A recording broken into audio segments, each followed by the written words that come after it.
السلام علیکم ویورس، کیسے ہیں آپ؟ یہ دیکھیں جی، میری صبح سویرے سے میری روٹین شروع ہو چکی ہے، گھر کے کام کاج شروع ہو چکے ہیں، لیکن میں ان کاموں کو انجوائے کرتی ہوں، کیونکہ اگر میں ٹف سمجھنے لگوں نا تو مجھے ٹف ہی لگیں گے، بٹ میں انجوائے کرتی ہوں۔ بس میں تنگ تھوڑی سی اس لیے پڑ جاتی ہوں کہ میں ساری ویڈیوز میں آپ لوگوں کے لیے شوٹ نہیں کر پاتی، کیونکہ صبح سویرے ایرا اور ایزل اکثر اوقات جاگ جاتی ہیں،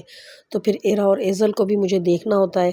اور ساتھ ساتھ ناشتہ بھی بنانا ہوتا ہے، ساتھ ساتھ سارہ کا اور احتشام کا لنچ بھی بنانا ہوتا ہے۔ دیکھیں سارہ کا لنچ میں نے تیار کر دیا، تو ان سارے کاموں کے ساتھ میں ساری چیزیں شوٹ نہیں کر سکتی، کیونکہ ایرا ایزل کافی چھوٹی ہیں، تو ساتھ ساتھ ان کو بھی دیکھنا ہوتا ہے، کیونکہ ان کی مما تو ہاسپٹل چلی جاتی ہیں اور ہاسپٹل جانے کی صبح تیاریاں کر رہی ہوتی ہیں، تو میرے لیے نا ان بچیوں کو دیکھنا، پھر ویڈیو شوٹ کرنا، اور پھر سارہ کا لنچ، احتشام کا لنچ، سب کا ناشتہ بنانا، اور پھر ویڈیو، یہ سب کچھ ایک ساتھ ذرا بڑا مشکل ہو جاتا ہے۔ اچھا، ناشتہ بنا کر جب میں فارغ ہو چکی ہوں، یہ میں نے اپنے اور اپنے ہسبینڈ کے لیے ناشتہ بنا لیا، تو ناشتہ بنا کر جب ہم لوگ فارغ ہو گئے تو پھر جب میں کمرے میں گئی تو ارہا نے ایک نیا کام کیا ہوا تھا۔ وہ نیا کام ابھی آپ کو آگے چل کر پتہ چلے گا۔ چھوٹی بہن کے اوپر ظلم اور نادانی میں ہی کیا تھا یہ ظلم۔ ارہا یہ کیا آپ نے؟ ارہا یہ کیا آپ نے؟ ارہا یہ دکھاؤ۔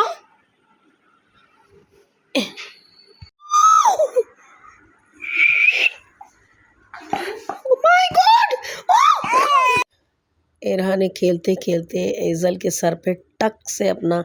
جو ہے نا ٹوائے مارا، جس کی وجہ سے ایزل نے رونا شروع کر دیا، اور میں نے جلدی سے کیمرہ ایک سائڈ پہ رکھا اور ان کو چپ کروایا۔ اس کے بعد یہ دیکھیں ایزل اور ارہا کو دونوں کو میں نے نہلا دیا تھا۔ ایزل دیکھیں نہانے کے بعد ماشاءاللہ کتنی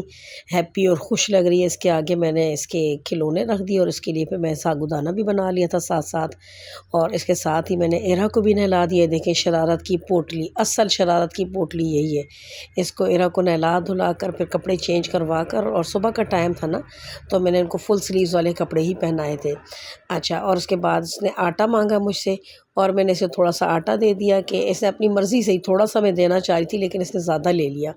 تو میں نے اسے آٹا دے دیا کہ چلو یہ آٹے کے ساتھ کھیلتی رہ تو میں کم از کم گھر کے دوسرے کام کرتی رہوں گی۔ اوکے جی، اب چلتے ہیں اپنے ٹاپک کی طرف۔ جیسے کہ میں نے آپ کو اپنی فرسٹ ویڈیو میں بتایا تھا کہ میں آپ سے سٹوریز شیئر کروں گی، اور وہ سٹوریز سچی سٹوریز ہوں گی، مطلب یہ من گڑت یا سنی سنائی نہیں سٹوریز ہیں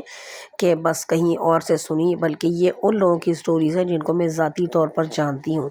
تو یہ اسی لڑکی کی سٹوری ہے، تو میں اسی کی زبانی میں آپ کو بتاتی ہوں، مطلب جو جیسے جیسے اس نے مجھے بتائی میں سیم اسی کی زبانی آپ کو بتاتی ہوں۔ اچھا، اس کی سٹوری سنانے سے پہلے میں ایک چھوٹی سی بات آپ کو کہنا چاہوں گی، کہ ایک عورت جب بیوی بنتی ہے تو وہ صرف ایک رشتہ نہیں نبھاتی، بلکہ پورے گھر کو سنوارتی ہے۔ وہ دل سے محنت کرتی ہے، شوہر اور بچوں کے لیے اپنا سب کچھ قربان کرتی ہے۔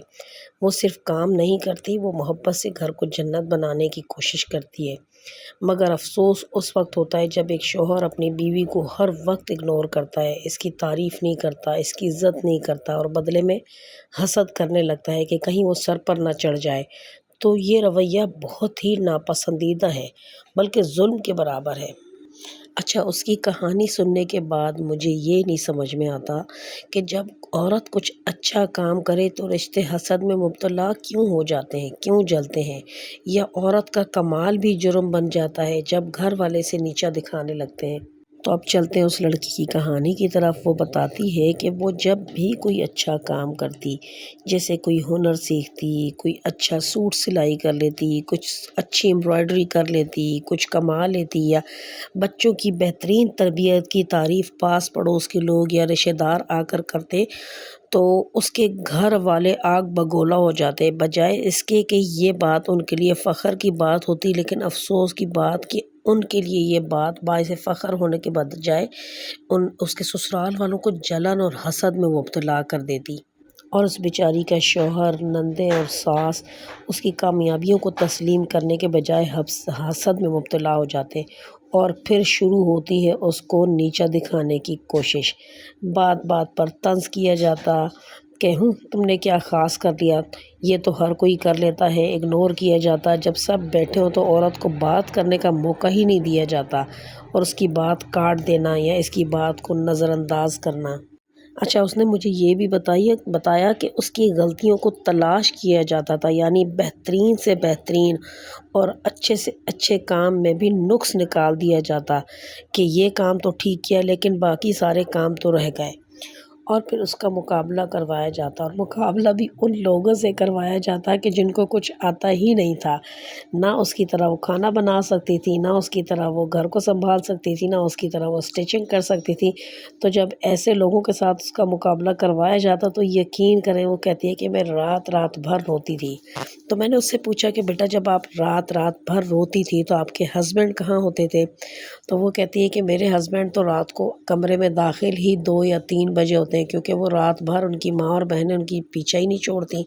رات 3 بجے تک تو میرے ہسبینڈ ان کے ساتھ خوش گپیوں میں مصروف ہوتے ہیں۔ پھر رات کو جب کمرے میں آتے ہیں تو ان کا موڈ سخت آف ہوتا ہے، اور سب سے پہلا ان کا سب وہ جو ہے نا بات جو وہ کرتے ہیں وہ یہی کرتے ہیں کہ تم نے اپنے میری ماں اور بہنوں سے معافی مانگنی ہے، بلا وجہ کی معافی۔ کس بات کی معافی؟ کوئی غلطی کوئی قصور نہیں، لیکن تم نے میری ماں اور بہنوں سے معافی مانگنی ہے کیونکہ ان کا دل تمہاری وجہ سے دکھا ہے، اور اگر تم معافی نہیں مانگو گی تو تم اس گھر میں رہنے کے قابل نہیں ہو۔ اور اس عورت کو بیچاری کو معافی مانگنی پڑتی تھی، کیونکہ 2-3 بار ایسا ہوا کہ اس نے کہا کہ میں معافی کس بات کی مانگوں، تو اس کو آدھی رات کو بچے سمیت اس کو گھر سے نکال دیا گیا ہے کہ اب تم گھر سے نکلو، یا تو معافی مانگو یا پھر گھر سے نکلو۔ اینی ویز وہ معافی مانگتی تھی۔ میں نے اس سے پوچھا کہ معافی کس بات پر، ایسی کیا غلطیاں ہوتی تھی کہ تمہیں معافی مانگنی پڑی؟ اور جب وہ معافی مانگتی تھی تو اس کی ساس اس کو باقاعدہ کہتی تھی کہ معافی ایسے نہ مانگو بلکہ تم میرے پاؤں پکڑ کے معافی مانگو، اور وہ مجبوراً پاؤں پکڑ کے معافی مانگتی تھی، اور ایک بار نہیں کئی بار اپنے ساس کے پاؤں پکڑے، اپنے شوہر کے پاؤں پکڑ کے۔ ان کو تسکین ملتی تھی اس عورت سے پاؤں پکڑوانے میں کہ جب تک وہ اپنی ساس کے اپنے شوہر کے پاؤں پکڑ کر معافی نہیں مانگتی تھی اس کو معاف نہیں کیا جاتا تھا۔ اور غلطیاں کیا تھی؟ جسٹ اتنا کہ وہ ان کے حکم احکامات کے آگے کہتی تھی جی ٹھیک ہے میں ایسا ہی کروں گی، تو آگے سے وہ کہتے تھے اتنی لمبی زبان، جی ٹھیک ہے ایسے ہی کروں گی، تم نے ہمارا دل دکھایا ہے۔ اگر وہ کہتے لائٹ آف کر کے اندھیرے گھوپ میں واش روم میں جاؤ، اگر واش روم جانا ہے، تو وہ کہتی ٹھیک ہے جی، آگے سے ان کا یہی ہوتا تھا کہ اتنی لمبی زبان کہہ رہی ہے جی ٹھیک ہے جی۔ حتیٰ کہ ایک وقت ایسا آیا کہ اس لڑکی نے سوچا کہ اگر میں فرما برداری سے ان کو کہتی ہوں جی میں کام کر لوں گی، جی ٹھیک ہے، اور اس کو یہ میری زبان چلانا کہتے ہیں، تو آئندہ سے میں چپ کر کے ان کی باتوں پر صرف گردن ہلا کر جو ہے نا سر تسلیم خم کر دیا کروں گی۔ لیکن اس بات پر بھی ان لوگوں نے رولا جھگڑا فساد مچانا